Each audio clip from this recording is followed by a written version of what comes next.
John Gibbons with the glorious return of Talking Transfers. We are back. It is here in Liverpool, beautiful sunny Liverpool. And what a day to come back to, Paul Gorst from the Liverpool Echo. Yeah, we put the first one in. Liverpool have come up trumps already. Well, it looks like it's all but done with Alexis McAllister. He's having his medical, maybe as we speak. Maybe up there in Kirby doing it now, expecting it all to be announced if the medical goes well, which we think it will. He doesn't miss any football. All goes well. Should be wrapped up quite nicely. Yeah, Klopp said, didn't he, before the Southampton game that he was hopeful of getting it all done and dusted within 6 or 7 weeks. And I think at the time a few people sort of turned their noses up at that because they wanted, players in on the 1st of June, the 2nd of June and the 3rd. But, fair play to Liverpool here for striking a blow so early. The transfer window doesn't actually open until the 14th, I think. Is that right? Yeah, so it's still a week away and Liverpool looking to strike a major blow in the transfer market. McAllister booked in for his medical. We think he might be having it in Miami because that's where he is at the moment. Oh, right, okay. Ahead of... So not Kirby. No, unless he flies back. No, he's playing for Argentina against Australia on June the 15th in Beijing. So I think he's having a little end of season celebratory few days in Miami where he is at the moment, and Liverpool probably going to send a little delegation over there, get it all done and dusted, and we could be looking at Liverpool's first signing of the summer, certainly before the end of this week, I'd imagine. It's something Liverpool have been keen to do, wrap it up before this week, before he goes on international duty. And then I'm sure attention will turn elsewhere. I mean, a good gig for whoever gets that, by the way. How do we get in that delegation? Well, that's what I want to know. Yeah. I can go to Miami to check Alexis McAllister's all right, or to take pictures of him signing, anything. Get in touch if we can go to Miami. But we're in the sunshine in Liverpool and we're happy. And it shows the power of Liverpool as well that there remains. There was a lot of talk about Liverpool dropping out the Champions League. Will they find it harder to attract players? Listen, maybe they are. Maybe they're getting no's off other people. Maybe that's what happened with Bellingham. Maybe that's what happened with Mount, who knows. But, for Alexis McAllister, World Cup winner, who I'm sure had his choice of where to go to an extent, the fact that he's gone, no, Liverpool are my club is a good start, and it shows the power of the football club, but also Jurgen Klopp, I'm sure, was at his persuasive best as well. Yeah, I mean, I think Klopp's still the biggest star at Liverpool, isn't he? And in terms of players who want to go and play for him, I imagine every player in world football would say yes, wouldn't he, if they were given that choice. I mean, fair play to Liverpool, because I was as critical as anyone when they took the decision to move away from the pursuit of Bellingham, which became apparent in March time. I was quite critical of them over the fact that Julian Ward handed in his notice, a little bit of a shock to all at the club. Head of research Ian Graham also kind of handed in his notice, and you're looking at the moving parts, and so I was certainly looking at it thinking, well, what is going on here behind the scenes? A lot of that was obviously results determined as well. I think fans are a lot happier when results are agreeable. You tend to forget things and overlook things that you might have otherwise had a little bit of a bee in your bonnet about if the results are there.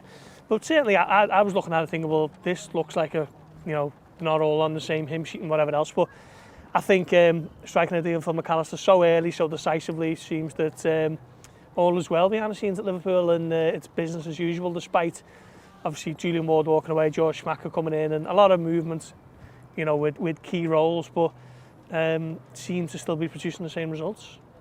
With someone like Alexis McAllister, there's a lot of talk. You talked about the movement there. Julian Ward has been doing the job, but with the understanding that everyone's known that he is sort of leaving in the summer. George has come in and made a bit of a impression sort of early on, but it's been quite clear that he's not setting the targets at the moment. It's more sort of getting deals done at the moment is his thing.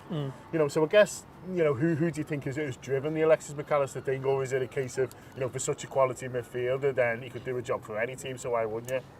Yeah, I think there is a bit of that. I think you've only got to look at him being 24-year-old World Cup winner who played a massive part in Argentina winning the World Cup. I'd say as big a part as anyone, that means Lionel Messi. He's just inspired Brighton to their highest ever finish, European place.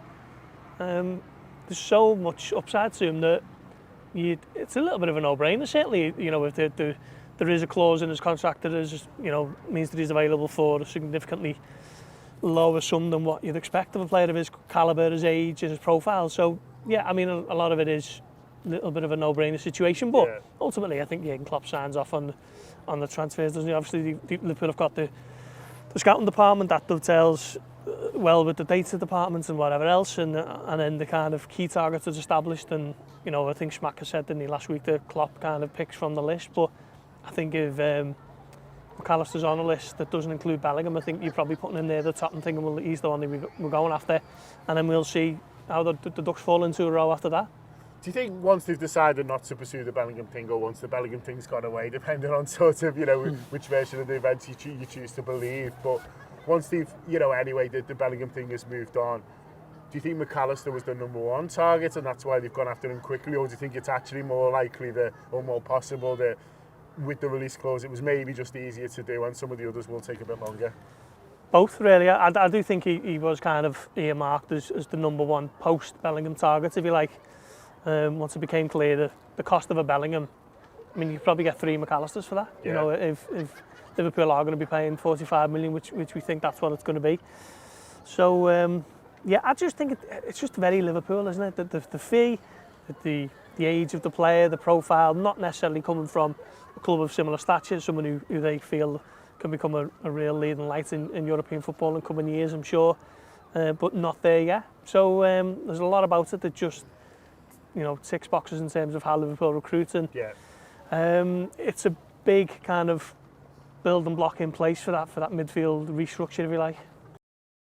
All right, the Reds, to enjoy the rest of this video as well as all of our premium content, just click on the join button below and join our YouTube membership. You'll get all of our exclusive content, including our match previews, our post-match reaction, our exclusive interviews, and all the transfer chat about who is coming in and out. So yeah, share the journey with us, supporting Liverpool from the heart of the city. We're home, we're away. Come and share it with us. Up the Reds.